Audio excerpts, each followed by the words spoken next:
All right, so you're looking for ways to boost operational efficiency, huh?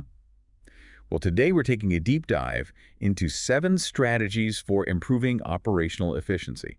So everyone is a B.O.S.S. by Chrisopher Stubbs. Oh, yeah, Chrisopher Stubbs. He's a seasoned entrepreneur who seems to have some strong opinions on how to build a successful business. Yeah. And we've also got some of your personal notes on this topic that we can kind of weave in. Awesome. It's a really intriguing blend of practical advice and personal philosophy.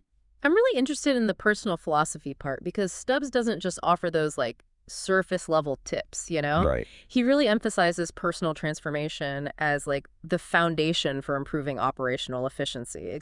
It's that whole idea that you can't really optimize your business without optimizing yourself first. So I'm really curious to see how he kind of connects those dots. Yeah, and he pulls inspiration from some unexpected places like the 75 Hard Challenge. Oh, wow. 75 hard. Yeah. So that's known for its intense focus on discipline and mental toughness. He even weaves in elements of spirituality and his personal experiences with overcoming adversity. So I'm really interested to see how he ties those concepts to operational efficiency. I mean, it's one thing to build personal resilience, right. but how do you actually translate that into tangible improvements in a business setting? Yeah, that's the real challenge. That's the question. So let's start by unpacking what Stubbs means by B.O.S. Okay. It's not just about being the boss in the traditional sense, It's an acronym for a set of principles. I see. So what does he say? So he really emphasizes leading by example. Okay. And consistently going above and beyond, even in those seemingly small ways. I like that. Like he uses these vivid examples like picking up stray trash in the office or returning a shopping cart, even when it's inconvenient, Oh, yeah. I hate when people leave those shopping carts in the parking lot. Right. It's the worst. It's like, All little things, but they matter. Right. And I think that's where his emphasis on discipline and repetition comes in. Yeah. He talks about it like building muscle. Okay. It's not about one intense workout. Uh-huh. It's about consistently showing up day after day. Yeah, I can see how that would apply to business. Right? I mean, if you're constantly trying to improve yourself and your processes, Right. it's got to have a positive impact on your efficiency in the long run. Exactly. And he argues that because of these small disciplined habits can actually have a huge impact on operational efficiency. Interesting. Just imagine a company where everyone is consistently going the extra mile, paying attention to detail, Yeah. taking ownership of their work. Right. It's about creating that culture of excellence through individual actions. Makes sense. It's interesting how he connects this back to his own personal journey. Oh, yeah. He talks about struggling with his weight for years Uh-huh. and finally overcoming it through sheer discipline. Wow. It makes you wonder if you can apply that level of discipline to something as challenging as weight loss. That's a great point. Imagine what you can achieve in a business setting. Right. If you can conquer that, you can conquer anything. Right. That's really inspiring. I mean, it shows that he's not just talking the talk. Right. He's actually walked the walk. Exactly. And has really lived these principles and seen the impact firsthand. Right. It definitely makes his message that much more compelling. Okay, so let's talk about the 75 Hard Challenge because Stubbs is a huge advocate for it. Okay. And you mentioned earlier, it's a notoriously tough program. Yeah, it's no joke. So for 75 days straight, you have to complete 2 workouts a day, 2 a day. follow a strict diet, drink no alcohol, read 10 pages of nonfiction, Wow. and take a progress photo daily. That's intense. That's a lot. But I can see how it would build mental toughness. Right, and that's exactly the point. Okay. He argues that pushing yourself through something like 75 Hard builds incredible mental toughness. Yeah. And that translates to better performance in every aspect of life, Makes sense. including business. So it's not just about physical fitness. Right. It's about building that resilience that you can apply to any challenge. Exactly. He believes that the discipline and resilience you cultivate can help you handle stress, overcome obstacles, and make better decisions under pressure. Really interesting. And you can feel his enthusiasm when he talks about the impact 75 Hard has had on his own life. Yeah. He credits it with not only transforming his physical health, but also his mindset and his approach to business. Wow. So it's like a holistic transformation. Exactly. He believes it's the key to unlocking a higher level of performance. I'm starting to see the connection to operational efficiency now. I mean, Yeah. if you can push yourself to those limits and come out stronger, Right. it makes sense that you'd be able to handle the challenges of running a business more effectively. Exactly. And it ties into this whole concept of becoming a B.O.S.S. Right. It's about Not just meeting the bare minimum, but pushing yourself to exceed expectations and constantly improve. Okay, so now this next part might surprise you. Stubbs is a big proponent of intermittent fasting, specifically the OMAD method, Right, yeah. which means eating only one meal per day.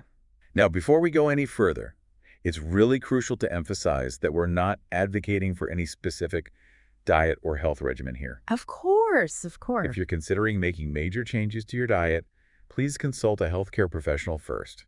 Absolutely. Always good to get professional advice. But it's interesting to see how Stubbs connects the discipline of fasting to potential benefits in a work setting. Okay, how so?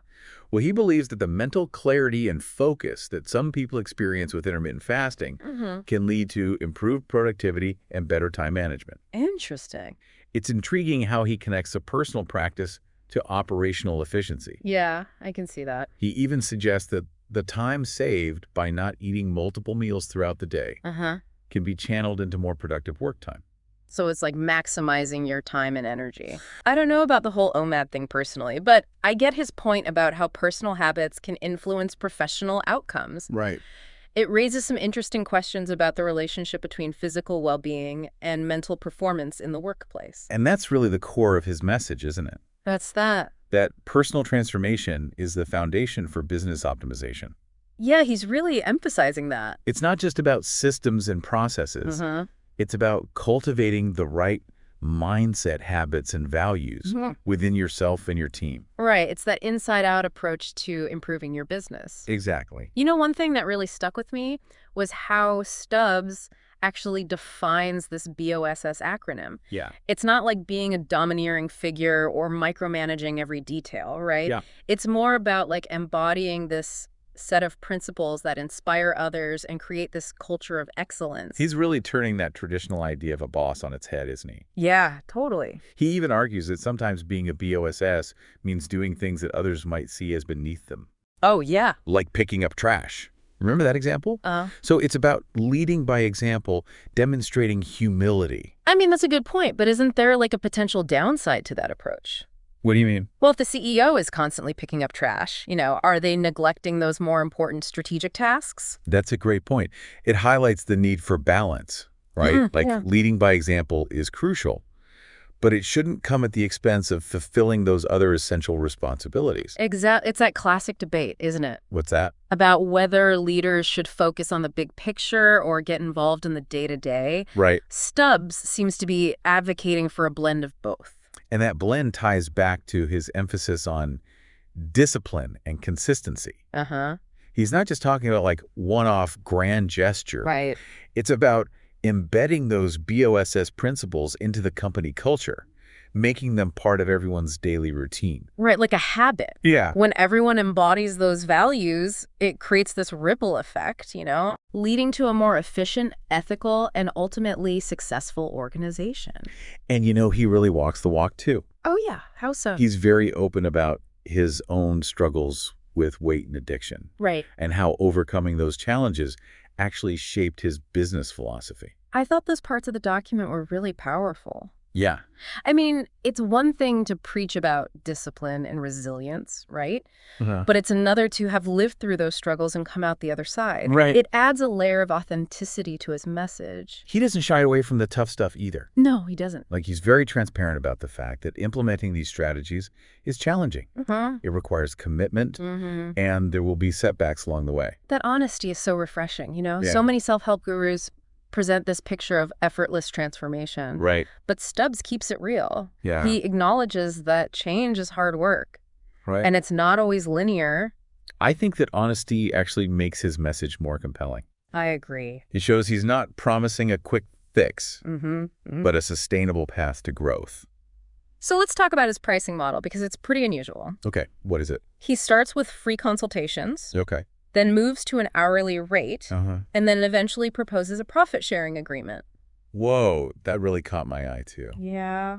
It's almost like he's putting his money where his mouth is. Yeah. You Exactly. He's not just selling advice. Right. He's investing in the success of his clients. It signals a level of confidence in his methods, but also a genuine desire to see his clients thrive. It's like he's saying, I believe in this so much that I'm willing to share in the rewards. It's a bold move, It is. but it definitely sets him apart. And his involvement doesn't end after that initial consultation or implementation phase either. Oh, really? He emphasizes the importance of ongoing support and guidance. I see. Recognizing that transformation is a continuous process. He's not just handing you a blueprint and saying good luck. Yep. He's building a long-term partnership and providing that support system necessary for sustained growth. Now let's circle back to that element of spirituality that we talked about earlier. Okay. It's a recurring theme throughout the document. Yeah.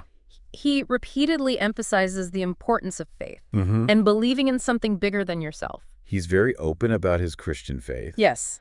But he's careful to frame it in a way that's not exclusive, right? Right. He acknowledges that the source of one's faith or belief system can vary, but that underlying principle is the same. Having a strong set of values and a sense of purpose can guide you through those difficult decisions and challenging times. He argues that aligning your business with your core values creates a foundation for ethical decision-making and long-term success. It's not just about profit then. Right. It's about building something that you truly believe in. Exactly. And that contributes to the greater good. And that brings us back to the core of Stubbs' message, doesn't it? Yeah. Becoming a B.O.S.S is about so much more than just improving operational efficiency. Right. It's about personal growth leadership, a commitment to ethical principles. It's a holistic transformation. He's presenting a roadmap for building a business that's not just profitable, but also meaningful and purpose-driven. His approach might not resonate with everyone, Sure. but it certainly offers a fresh perspective on leadership, Yeah. personal development, and the pursuit of excellence in business. So as you reflect on what we've discussed so far, Yeah. what aspects of Stubbs' approach stand out to you the most? That's a good question. What resonates with your own experiences and goals? Personally, I'm really struck by his emphasis on vulnerability and authenticity. Yeah. I think it's incredibly powerful to see a successful entrepreneur openly discuss his struggles and use those experiences to inform his approach to business. It humanizes that whole concept of leadership, doesn't it? It does. Makes it feel more relatable and achievable. I agree. And it challenges that traditional image of a leader as someone who has it all figured out. Yeah. Stubbs is showing us that it's okay to not have all the answers, to struggle to make mistakes. And to use those experiences as fuel for growth. Exactly. And I think that message is particularly relevant in today's world. Why is that? Well, because everyone feels pressured to present this perfect image of success. Oh, yeah, for sure. It's refreshing to see someone embrace their imperfections and use them as a source of strength. Absolutely. It's a reminder that true leadership is not about being flawless. Right. It's about having the courage to be vulnerable, the humility to learn from your mistakes, and the resilience to keep moving forward. And that's a message that resonates far beyond the realm of business. That's true. It's applicable to any pursuit where you're striving to achieve something meaningful and make a positive impact. Okay, so we've talked a lot about Stubbs' philosophy and how he connects personal growth to operational efficiency. But how do we actually put this into practice? Well, throughout the document, he really stresses the importance of small, consistent actions, Yeah, he uses those examples like picking up trash or returning the shopping carts. Right. It's those things that may seem insignificant on their own, but when you do them consistently day after day, it builds a habit and a mindset. And ultimately impacts efficiency. Exactly. It's not about making these grand, sweeping changes overnight. It's about those daily habits, those small actions that reflect your commitment to excellence. So what specific tactics does he recommend for putting this into practice? Well, he's a big advocate for physical and mental fitness. Right, the 75 Hard Challenge. Exactly. He believes that pushing yourself in that area builds this resilience that spills over into your work life. He makes a connection between completing 75 Hard and better performance at work. Yeah, he thinks that if you can handle that level of discipline and challenge in your personal life, you'll be better equipped to handle stress and make tough decisions in a business setting. So it's not just about the physical benefits. Right. It's about training your mind to be tougher and more resilient. And he emphasizes the importance of surrounding yourself with the right people. Yeah, finding mentors, connecting with people who inspire you. That makes a lot of sense. I mean, having a strong support network can definitely help you stay on track. He talks about the idea of iron sharpens iron. Oh, yeah. Being around people who push you to be better. It's like that saying, you're the average of the 5 people you spend the most time with. Exactly. So it makes you think about the company culture you're in or the people you surround yourself with. Are they helping you grow or holding you back? And then there's the emphasis on personal values, morals, and ethics. Right. He's very clear that these need to be the foundation of any successful business. He has those 3 keys to morals that I thought were really interesting. Remind me what those were again. Is there harm? Is this a lie? Does it hold to truth? Oh, yeah. Those are pretty straightforward. It's a simple framework, but it can be really powerful when you're facing those tough ethical dilemmas. And it applies to everyone, not just people in leadership positions. Exactly. He also talks about setting high standards for everyone in the company. Yeah, he believes that consistency contributes to a culture of accountability where everyone is striving for excellence. And that ultimately leads to greater efficiency and better results. He also draws a lot of inspiration from the biblical story of Job. Right. It's about perseverance overcoming adversity. He sees it as a metaphor for the challenges that entrepreneurs and business leaders face. He even shares his own experience with financial ruin and how he found strength in Job's story to rebuild his life. It's a powerful reminder that setbacks are inevitable, but it's how we respond to those setbacks that matters. It's about having the resilience to bounce back and keep moving forward. So to wrap up this deep dive on Chrisopher Stubbs' 7 strategies, What are the key takeaways for our listeners? well, I think the most important thing is that operational efficiency is not just about systems and processes. It's about developing the right mindset, habits, and values. It's about personal growth and striving for excellence in all areas of your life. Stubbs provides a really interesting roadmap for achieving that transformation. It might not be the right fit for everyone, but it definitely offers a fresh perspective on leadership and business success. And if nothing else, it challenges us to think about operational efficiency in a more holistic way. To consider the human element and the importance of personal growth. We hope this deep dive has given you some valuable insights and inspiration. We encourage you to explore Stubbs' ideas further and see how you can apply them to your own work and life. Thanks for joining us, and we'll see you on the next deep dive.